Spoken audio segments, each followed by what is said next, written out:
The 14th National People's Congress, China's national legislature, has opened its fourth session in Beijing. Around 3,000 deputies have gathered at the Great Hall of the People to review the government work report.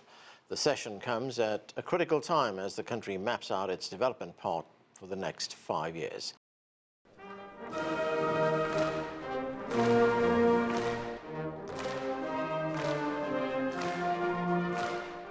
The fourth session of the 14th National People's Congress opens in Beijing.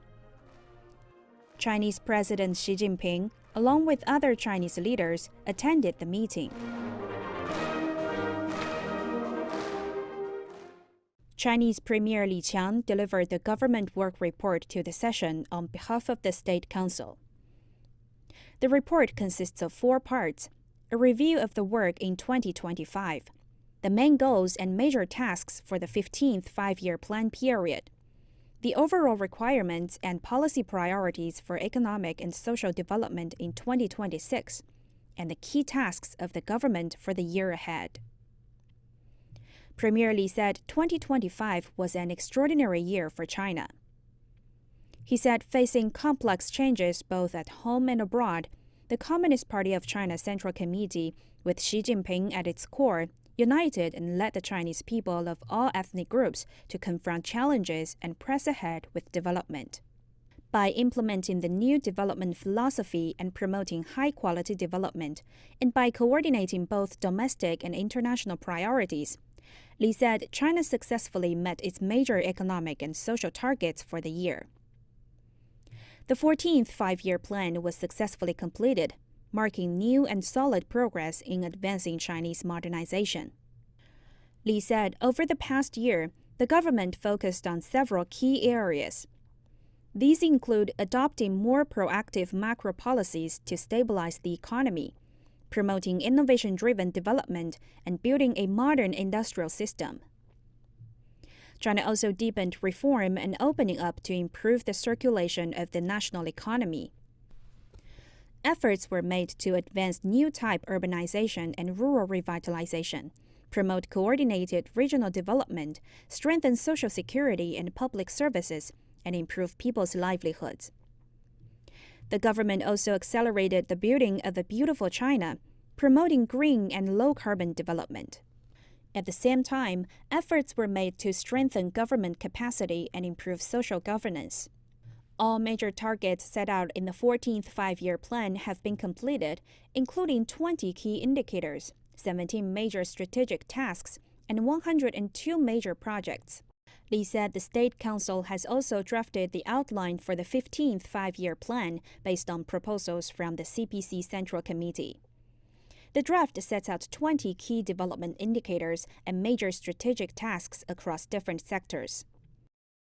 It highlights 4 priorities: promoting high-quality development, strengthening the domestic economic cycle, advancing common prosperity, and coordinating development with security.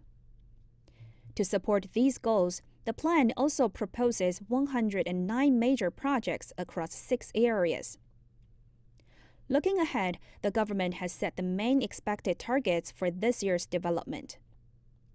China targets an economic growth of 4.5% to 5% this year and will strive for better in practice. Other targets include keeping the surveyed urban unemployment rate at around 5.5%, creating more than 12 million new urban jobs, and keeping consumer price growth at around 2%. Residents' income is expected to grow in step with the economy. The country aims to maintain a basically balanced international balance of payments, keep grain output at around 700 million tons, and cut carbon emissions per unit of GDP by about 3.8%. Li said the CPC Central Committee has made comprehensive plans for the year ahead. Key priorities include building a stronger domestic market, fostering new growth drivers, and accelerating high-level self-reliance in science and technology. He said China will also deepen reforms in key sectors and expand high-standard opening up. Other tasks include advancing rural revitalization, promoting new-type urbanization and coordinated regional development, improving people's well-being, accelerating the green transition and strengthening risk prevention in key sectors. In the report, Li also addressed government self-improvement, ethnic and religious affairs, work related to overseas Chinese, the modernization of national defense and the armed forces, development in Hong Kong and Macau, cross-strait relations, and China's foreign policy. Huang Yue, CGTN. We will have a panel discussion on the two sessions later in the show, but first, I spoke with U.S. Ambassador Chaz Freeman. He's an expert on China and was the lead interpreter during President Richard Nixon's visit in 1972. I started by asking what he sees ahead for China. Well, I think the focus is shifting as a result of the war in West Asia. For the first time, I'm seeing evidence that investors see China as a safe haven for investment, much as they have the United States. They're watching this very closely. Others, of course, are absorbed with the news about the war. But the emphasis on technology development, on a more reasonable rate of growth for the economy, and the management of the currency, its internationalization, as well as its stabilization, or I should say stable change in its value, are all things that people are watching. So if, as you say, investors see China as a safe haven, what will the net effect be on the Chinese economy? Well, this makes China attractive to foreign investors. I note that China has now begun to issue dollar-denominated bonds, which are oversubscribed. That is to say, China, which is a net capital exporter, will now be able to attract more capital. I think the role of foreign investment in China has changed. Initially, or I should say for the past decades, much of it was the introduction of technology rather than capital. I think now that is shifting. China is holding its own in the technology area and beginning to be a major exporter of high technology. But it can always use capital, and there are some innovations that foreign companies have to offer that can benefit the Chinese economy. Now, as far as the Chinese currency is concerned, where do you see that heading, especially the internationalization of the currency?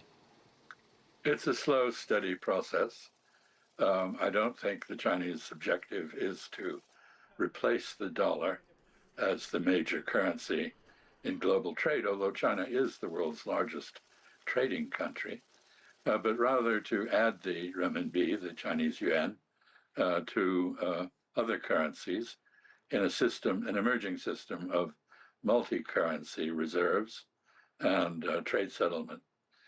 So this is something to watch, not something that is imminent perhaps, but something that is slowly taking place.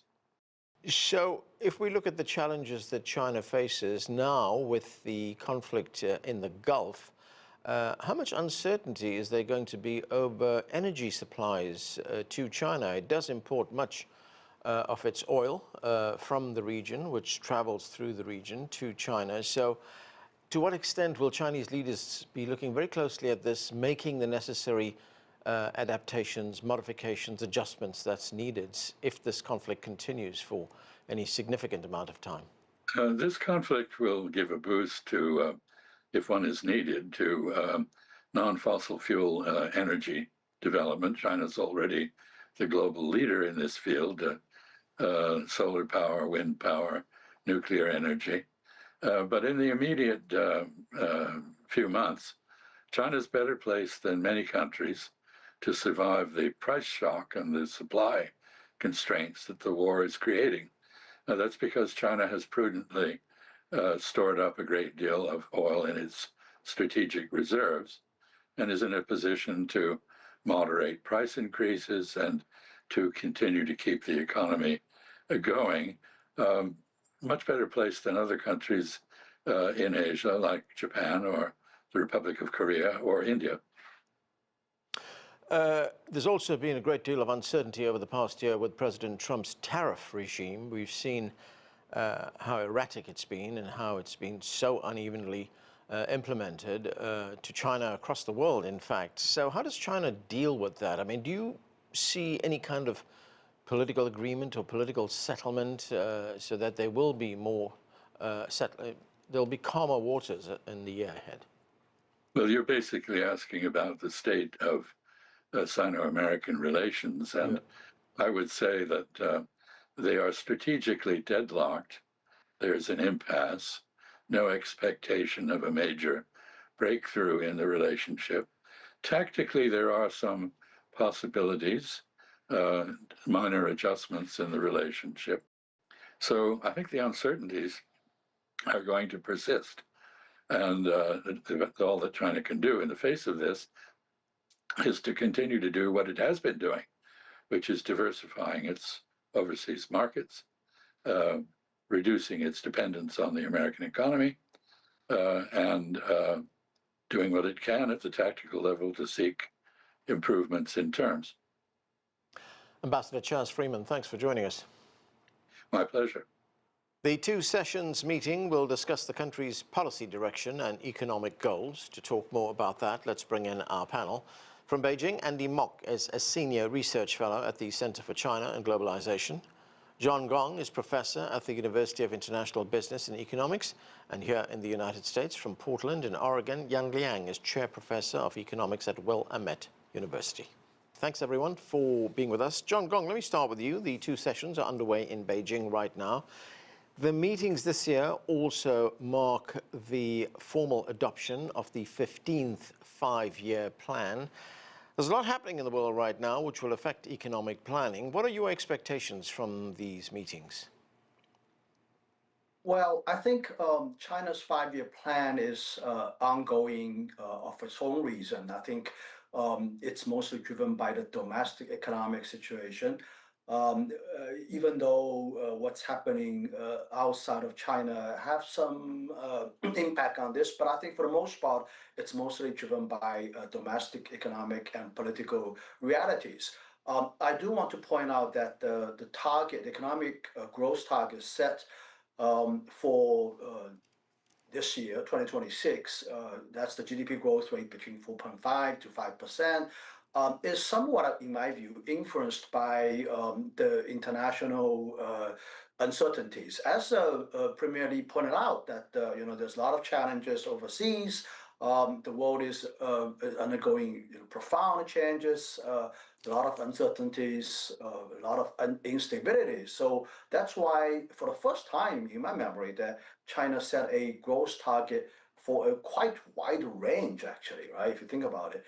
And that gives the government some leeway of tackling with uncertainties and challenges in the future.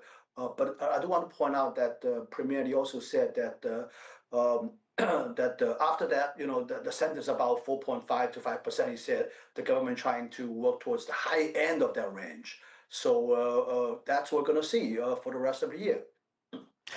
Liang, let's talk about those numbers, those growth numbers. Last year, China grew 5%, that's 2025. But for this year, that prediction, as John mentioned, is between 4.5 and 5%.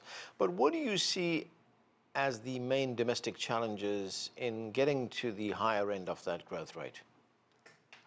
Yeah, good to be with you, Anna, and the panelists. So I agree with John. I think that this range of growth target is really actually pragmatic, and it's also very well calibrated.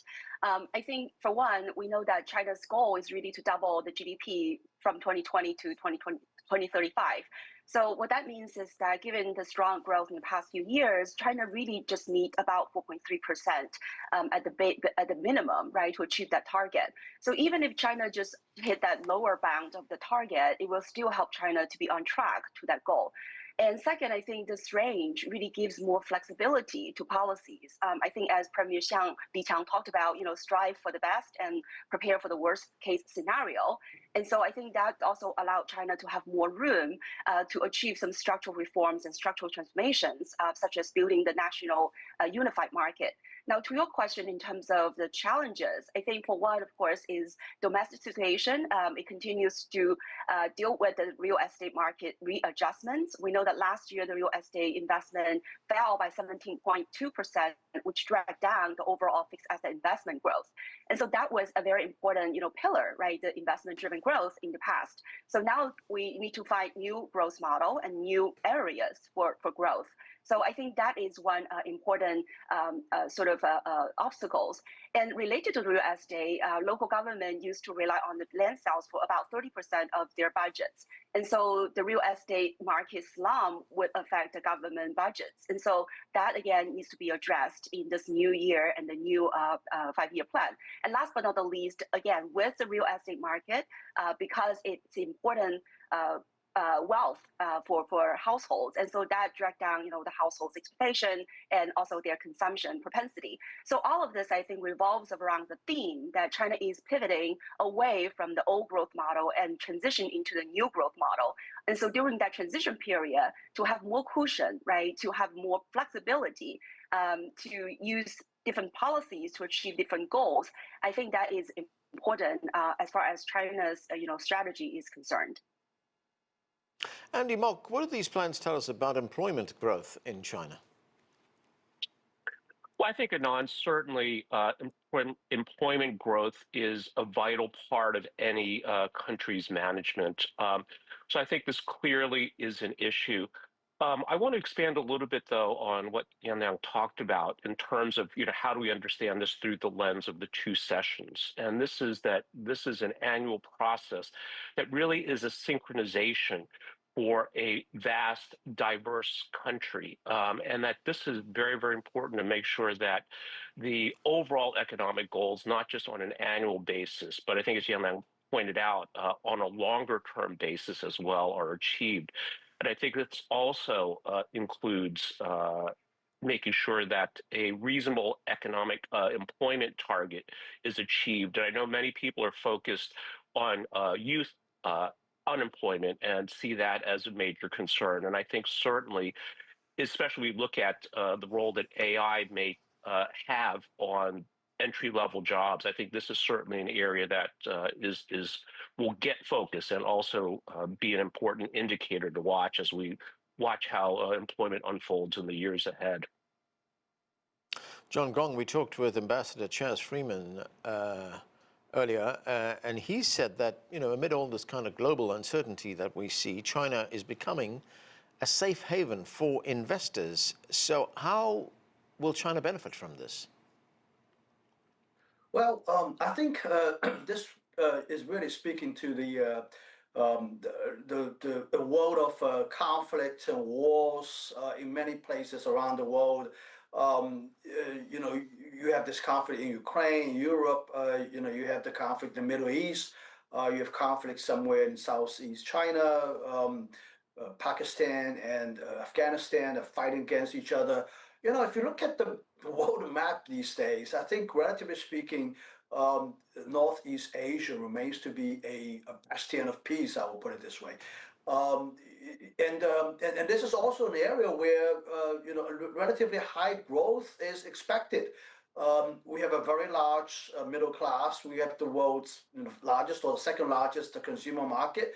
And this is also a place full of innovations with cutting edge technologies. Yeah. This is a country that is at the very front, together with the United States, in the AI race. Some people in the U.S. been saying that China is a near peer competitor. I venture to say that take up the word near. I mean, in many areas, in many aspects, they are peer competitors. So I think in this regard, definitely China is a quite attractive place. I think the international narrative about China's investment potential has changed a lot, as well as the narrative about China's innovation capabilities. So I think, very much this is still a very investable place. We're starting to see capitals coming back to, at least to Hong Kong, I guess. I think the tide has turned, really. And I think this year, China's economy is going to see some decent growth in 2026. So I would say that from an investment perspective, if you have a few $1 billion of money at hand and looking for investment opportunities, I would bet at least China is on the top of the list among the places you would consider. Liang, last year, 2025, China's trade surplus hit a record $1.2 trillion. That's despite, of course, the U.S. trade tariffs that were imposed, as well as general global trade tensions. China exported more while imports remained at the same level in 2024. But what does this tell us about China not only having more trading partners, but also reducing its reliance on foreign goods? Yeah, I think this is a remarkable achievement on China's part when it comes to its really formidable export performance. And I think you're right. Despite all this tariff war, what China has been able to do is to pivot towards other markets to be able to increase exports to, Africa, to Southeast Asia, to Latin America, and also to Europe. And in the meantime, I think China has been upgrading its trade structure. So, for example, 60% of China's exports consist of mechanical and electronics products. They're relatively high-end and high-value added. So I think that really helped to, protect, I would say, China's export growth. Now, that said, I think China is also aiming to achieve a little bit more balance in terms of its balance of payments. In other words, it is not likely that China will reduce its exports because I think, given the current world that we lived in, I think the supply chain resilience, which China is very good at to provide, the very solid manufacturing foundation to export, I think that will remain the same. And so that means there will be still very strong demand for China's exports. Not to mention, Donald Trump is still scheduled to visit China by the end of this month. And I think at this juncture, Trump would really want to have good trading relationship with China, right? So, the rare earth is so important for the United States for all its, war efforts, but also for its industrial needs. So I think that China's export will remain really strong in the coming year. But China would also try to open up its market and try to import more from the rest of the world to instill more sort of the source of demand for the rest of the world, but also help to, increase the standards of living for the Chinese people, right, by expanding high quality consumer goods and industrial goods within China's market. Andy Mock, that planned visit by President Trump to China, that's a pretty big deal, that visit. It's a state visit. What do you expect to come out of it? Do you see anything major coming out of it? Well, Anand, I think, as the two largest economies in the world and the diplomatic weight that both countries bring, this is certainly a very important meeting. And I think especially when we look at it in the context of the past few years, certainly it is important. In terms of anything big coming out of it, I think that at least if things are not getting worse, that certainly would be a win. And I think the major structural shift is that the U.S., I think, and in particular, the government as led by Donald Trump, really does recognize that China is an equal and must be given the respect of an equal. And I think that has been pretty clear to me, and I think many observers over the past couple of years. And so I see that as a very optimistic structural change.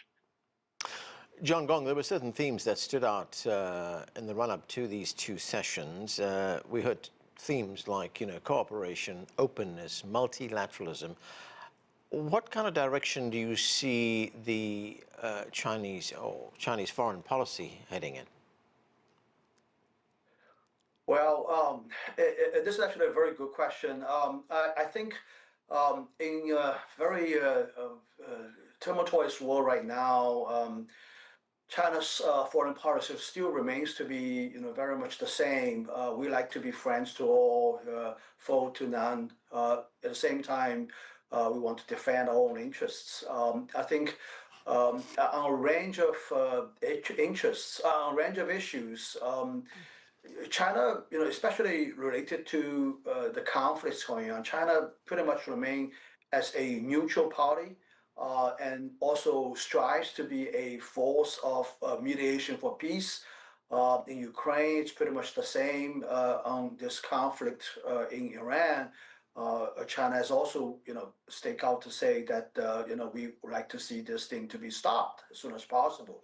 As a matter of fact, we just designated a special envoy to the Middle East to try to work out something. So I think, this is the China's foreign policy focus regarding these conflicts. But to be honest, I think there is a limitation as to what China can do. I mean, we can't do too much, I guess, constrained by its capability as well as its influence in the regions.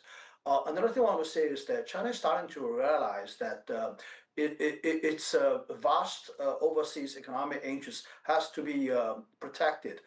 I think there are increasing cases that these foreign investments from China are subject to threat and challenges.